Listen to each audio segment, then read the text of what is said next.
वकफ़ा वसलामुन अला इबादिहिल्लज़ीना इस्तफ़ा अम्मा बअद फ़अऊज़ु बिल्लाहि मिनश्शैतानिर रजीम बिस्मिल्लाहिर रहमानिर रहीम क़ालल्लाहु तबारक व तआला फ़िल क़ुरआनिल मजीद वल फ़ुरक़ानिल हमीद वल अस्र सदक़ल्लाहुल अज़ीम व सदक़ रसूलुहुन नबिय्युल करीम। अस्सलामु अलैकुम व रहमतुल्लाहि व बरकातुहू। आज हम कुरान पाक की एक मुख्तसर और बहुत ही अजीम आयत करीमा को समझेंगे। कुरान पाक में अल्लाह तबारक व तआला ने फरमाया वल अस्र, और कसम है ज़माने की। यहाँ इस आयत करीमा के शुरू में वाव कसमिया इस्तेमाल किया गया, जिसका मतलब है कि कसम है ज़माने की। अब यहाँ सवाल ये पैदा होता है कि यहाँ अल्लाह ताला ने ज़माने ही की कसम क्यों खाई। अब ज़रा अपनी ज़िंदगी पर गौर करें कि अगर किसी शख्स के 1 लाख रुपया ज़ाया हो जाए तो उस शख्स को इस पर बहुत ज़्यादा परेशानी होगी कि मेरा 1 लाख रुपया ज़ाया हो गया। लेकिन अगर ज़िंदगी का एक दिन ज़ाया हो गया तो इस पर इंसान बिल्कुल भी परेशान नहीं होता। हालांकि पैसा दोबारा कमाया जा सकता है, लेकिन गुजरा हुआ वक़्त कभी भी दोबारा हासिल नहीं किया जा सकता। तो अल्लाह ताला हमें एहसास दिला रहे हैं, क्या इंसान तेरा वक़्त बहुत ही ज़्यादा कीमती है।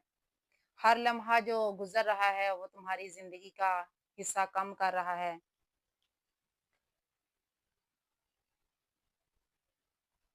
इसलिए अक्लमंद वो नहीं जो सिर्फ माल कमाने में अपनी ज़िंदगी को सर्फ करे, बल्कि अक्लमंद इंसान वो है जो अपनी ज़िंदगी को अल्लाह ताला की इबादत में, नेका माल खर्च करने में सर्फ करता रहे। आका अलैहिस्सलाम की बहुत ही प्यारी हदीस मुबारक बुखारी शरीफ की हदीस है। आका अलैहिस्सलाम ने फरमाया कि 2 नेमतों के मुतल्लिक इंसान खसारे में है, एक सेहत और दूसरे नंबर पर फरागत यानी वक़्त। सेहत भी हमेशा एक एक जैसी नहीं रहती, तंदुरुस्ती कभी भी हमेशा नहीं रहती। इसलिए अपनी सेहत से फ़ायदा उठाओ और नेक अमाल करो।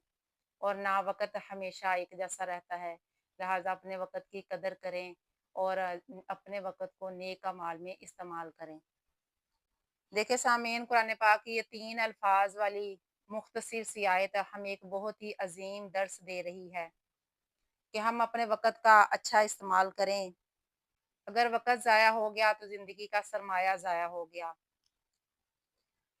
आज से हमने रोज़ाना अपने अमाल का हिसाब लगाना है, अपना मुहासबा करना है कि हमने अपनी ज़िंदगी का कितना हिस्सा अल्लाह ताला की इबादत में गुज़ारा, कितना हिस्सा हमने अल्लाह ताला की रज़ा के लिए इस्तेमाल किया, कितना हिस्सा हमने इल्म दीन हासिल करने के लिए, कुरान पाक की तालीमात हासिल करने के लिए गुज़ारा, कितना हिस्सा हमने अल्लाह ताला की मखलूक की खिदमत करने में गुज़ारा। लिहाज़ा अपने इस वक़्त को कीमती जानें और इसकी कदर करें, इसको अच्छा इस्तेमाल करें, क्योंकि दुनिया आखिरत की खेती है। दुनिया में अगर अच्छे अमाल करेंगे तो आखिरत में इसका अच्छा अजर पाएँगे। अल्लाह ताला हम सबको अमल की तौफ़ीक अता फ़रमाए कि हम इस आयत करीमा के मकसद को, अज़ीम मकसद को समझते हुए अपनी ज़िंदगी का ये जो वक़्त है हमारे पास, इसका हम अच्छा इस्तेमाल करें, ताकि आखिरत में इसका अच्छा फल पा सकें। देखिए, वक़्त की कदर बयान करते हुए मैं एक मिसाल आपके सामने बयान करती चलूँ कि 2 तालिब-इल्म है, एक तालिब-इल्म सारा साल मेहनत करता है और दूसरा तालिब-इल्म अपना वक़्त इसी तरह खेल-कूद में गुज़ार देता है। जब इम्तिहान होता है, तो होता क्या है कि जिस बच्चे ने मेहनत की होती है, वो बच्चा कामयाब हो जाता है, और जिस बच्चे ने मेहनत नहीं की होती, वो बच्चा फ़ेल हो जाता है। तो अब उस फेल होने वाले बच्चे से कहा जाता है कि अब रोने का क्या फ़ायदा, कि तुमने तो अपना सारा वक़्त खेल-कूद में गुज़ार दिया। तो उस दूसरे बच्चे को देखो, जिसने सारा साल मेहनत की और वो इम्तिहान में कामयाब हो गया। तो अगर आखिरत के इम्तिहान में कामयाब होना है, तो सामीन हमें चाहिए कि हम अपने अमाल का मुहासबा करते रहें और अपने वक़्त का अच्छा इस्तेमाल करें। अल्लाह तबारक तआला के हज़ूर दुआ है कि अल्लाह ताला हम सबको अमल की तौफ़ीक अता फ़रमाए और हम अपने वक़्त का अच्छा इस्तेमाल कर सकें। इस अगली आयत करीमा हम अगली वीडियो में बयान करेंगे, ज़रूर सुनिएगा। जज़ाकल्लाहु खैरा।